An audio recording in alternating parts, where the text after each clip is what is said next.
The train, a metal serpent gliding across the iron veins of the earth, usually maintained a steady, rhythmic pulse. Its predictable cadence was a comfort to many, a metronome marking the passage of miles and minutes. But on this particular morning, that usual rhythm was abruptly broken by a sudden, unexpected stop. The train lurched, brakes screeching, and came to a halt in a field completely shrouded in dense fog, a thick, impenetrable blanket erasing the world outside the windows. The landscape dissolved into a milky white abyss. The familiar sounds of travel, the gentle hum of the engine, the clickety-clack of the rails, faded into nothingness. Silence replaced the usual background conversation, a heavy, expectant silence.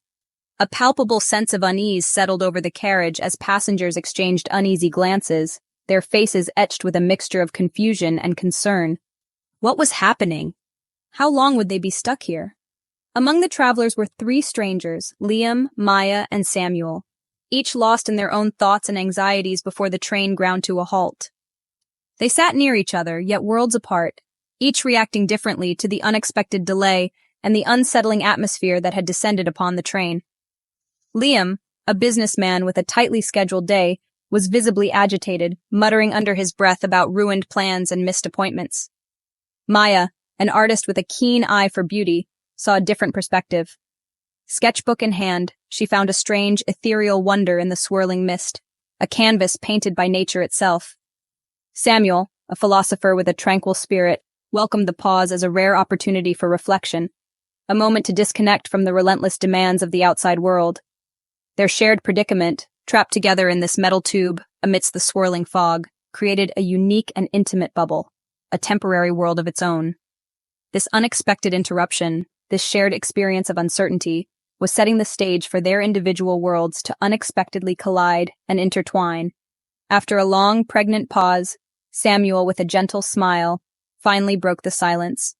He turned to his fellow passengers and asked, "Have you ever considered that what happens outside, the events that unfold around us, is often a direct reflection of what's happening inside ourselves?" The seemingly simple question hung in the air, instantly shifting the atmosphere within the train carriage. The air crackled with a newfound energy, a sense of anticipation. It transformed a mundane delay, a frustrating interruption to their journeys, into an unexpected invitation for introspection and self-exploration, a chance to delve into the depths of their own being. The swirling fog outside, once a symbol of obstruction and uncertainty, now became a metaphorical mirror, reflecting their inner landscapes back at them. It was as if the universe itself had conspired to create this moment, hinting that a far more important and transformative journey, a journey of the soul, was about to begin. Samuel leaned in, his voice calm and reassuring, creating an atmosphere of trust and understanding. He wanted to convey a complex idea in a way that was easily digestible. "Think of your feelings," he said, pausing for emphasis, "as a broadcast signal, constantly being transmitted out into the world."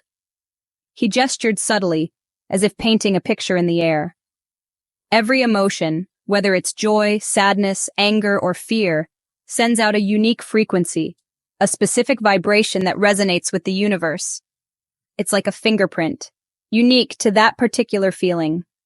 This frequency travels into the quantum field, that vast, interconnected web of energy that connects everything in existence, from the smallest particle to the largest galaxy. It's the underlying fabric of reality. If you consistently broadcast frustration, sending out waves of negativity, you inadvertently attract more reasons to be frustrated, creating a self-fulfilling prophecy of delays, obstacles, and irritating situations. The universe mirrors back what you're putting out. Liam scoffed, his skepticism palpable. "So, you're saying this fog, this entire delay is somehow my fault?" He looked around at the other passengers, a hint of defensiveness in his voice. Samuel smiled gently, his eyes twinkling with understanding. "Not directly," he clarified, wanting to avoid any blame or guilt. "It's more about how your emotional state colors your experience, shaping your perception of reality."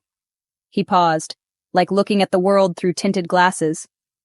Maya chimed in, her voice bright and enthusiastic. "It's like tuning a radio. You have to find the right frequency to get the music you want. If you want upbeat music, something that lifts your spirits, you have to actively change the station, adjust your dial, and seek out that positive frequency. When I'm feeling joyful and inspired, Maya continued, my art flows effortlessly, ideas come easily, and the creative process is a pure delight. But when I'm down, feeling anxious or discouraged, everything resists. It's like hitting a brick wall, the inspiration dries up and the canvas feels heavy. Samuel added, nodding in agreement.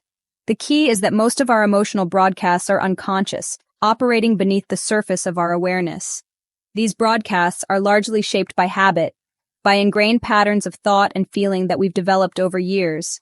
Therefore, to change our reality, to attract more positive experiences, we must first become aware of these unconscious patterns, and then consciously choose our signal, intentionally selecting the emotions and thoughts we want to broadcast. Right now, in this seemingly frustrating situation, in this stopped train, we have a unique opportunity. This is the perfect chance to practice becoming aware of our emotional state and consciously choosing a more positive and empowering signal.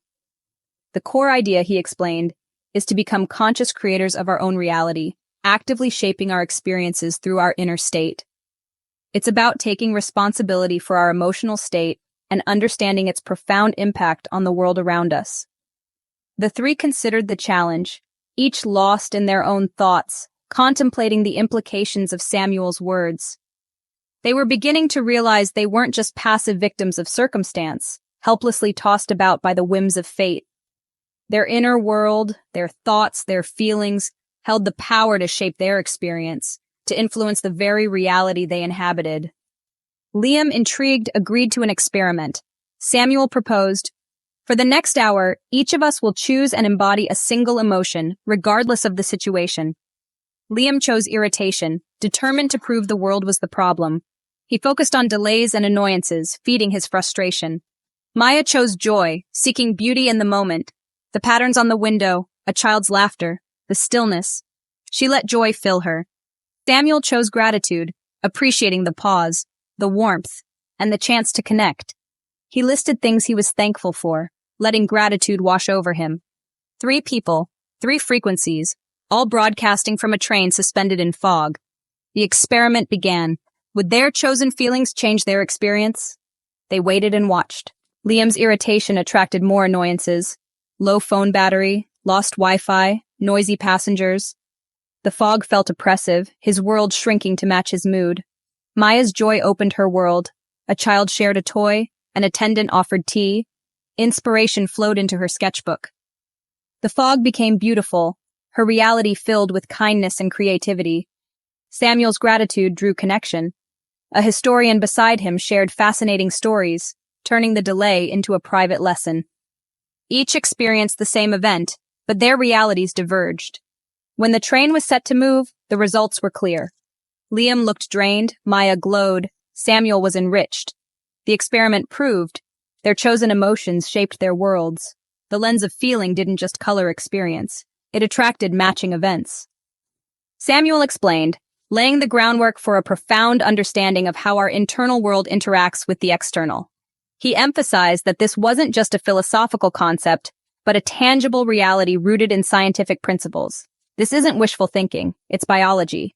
It's the intricate dance of neurons and chemicals within our brains that dictates our experience of the world. Thoughts create chemicals, powerful neuropeptides that surge through our system, acting as messengers of information, which create feelings, the subjective experience of those chemical changes, coloring our perception and influencing our behavior, forming a loop that becomes your state of being. This loop reinforces itself, creating habitual patterns of thought, feeling, and action. Your emotional state filters what you notice. It acts as a lens, highlighting certain aspects of reality while obscuring others. Liam's irritation primed his brain, setting the stage for a negative experience. To find more annoyances, amplifying the stress and frustration of the traffic jam, ignoring beauty and kindness. He was blind to the positive aspects of his surroundings, trapped in a cycle of negativity. Positive emotions create coherence in the body, aligning our physiological systems and promoting well-being, and a strong electromagnetic field. This field radiates outward, influencing our interactions with the world. Like a coherent field draws in positive experiences. It creates a ripple effect, attracting opportunities and connections that align with our inner state. Meditation interrupts old loops, breaking the cycle of negative thoughts and emotions, creating a blank slate. It allows us to step outside of our habitual patterns and choose a new direction. From there, you can intentionally cultivate new emotions. You can consciously choose to focus on positive thoughts and feelings. Practicing gratitude or joy rewires your brain and body. It strengthens positive neural pathways, making it easier to access those emotions in the future. As you change inside, your perception and the world's response changes too. The world reflects back the changes you've made within. The science is clear. Your inner state shapes your outer reality. It's not just a theory, but a proven principle of how our minds and bodies interact with the world around us. The power to change begins within. It's a journey of self-discovery and conscious creation. The three passengers listened, captivated by Samuel's insights, understanding their role as creators, recognizing the immense potential they held to shape their own lives and the world around them. Samuel shared Arthur's story, an architect whose life was ruled by stress and negativity. After a health scare, Arthur tried daily gratitude, listing small things each morning. At first it felt forced, but slowly his experience shifted. Problems eased, clients praised, his health improved. 6 months later, a major project succeeded against all odds. Arthur realized he wasn't a victim. He was the architect of his reality. By changing his emotional blueprint, he changed his life's structure. The most important design he ever created was his inner state. Samuel's story made the lesson real. Transformation starts within. The passengers saw the possibility for their own lives. Maya asked, "What practical tools help cultivate these states?" Samuel shared 3. Meditation quiets the mind, letting you observe thoughts and feelings without judgment. Visualization lets you mentally rehearse a desired future, creating the emotional signature before it happens. Gratitude journaling trains your brain to focus on the positive. Write down 3 things you're grateful for each night. These practices reinforce new emotional habits. Meditation creates a blank canvas. Visualization paints your future. Journaling anchors you in present appreciation. Just a few minutes daily can create profound change. These are the skills for becoming a conscious creator of your reality. Liam asked about dreams. Do they matter? Samuel explained. Dreams are the subconscious mind's language, reflecting your emotional state. Nightmares signal an unhealthy emotional diet. They're a call to change your feelings when awake. Before sleep, practice gratitude or visualize your desired future. This programs your subconscious. Your dreams then support your waking intentions. Aligning conscious and subconscious accelerates change. The subconscious becomes your ally, working behind the scenes. Your inner work continues day and night. As the train moved on, Samuel offered a daily routine. Start your day with intention. Before rising, choose the emotion you want to radiate. Practice reality checks. Pause during the day, notice your state, and return to your chosen feeling. End your day with gratitude. Write down 3 things that went well. This 3-step process, intention, reality checks, gratitude, creates a positive feedback loop. Consistency is key. Small daily actions build a new reality. The 3 strangers stepped off the train, each ready to become the architect of their own experience. The fog had lifted, both outside and within. Their journey together was over, but a new one had begun. The power to shape reality was now in their hands.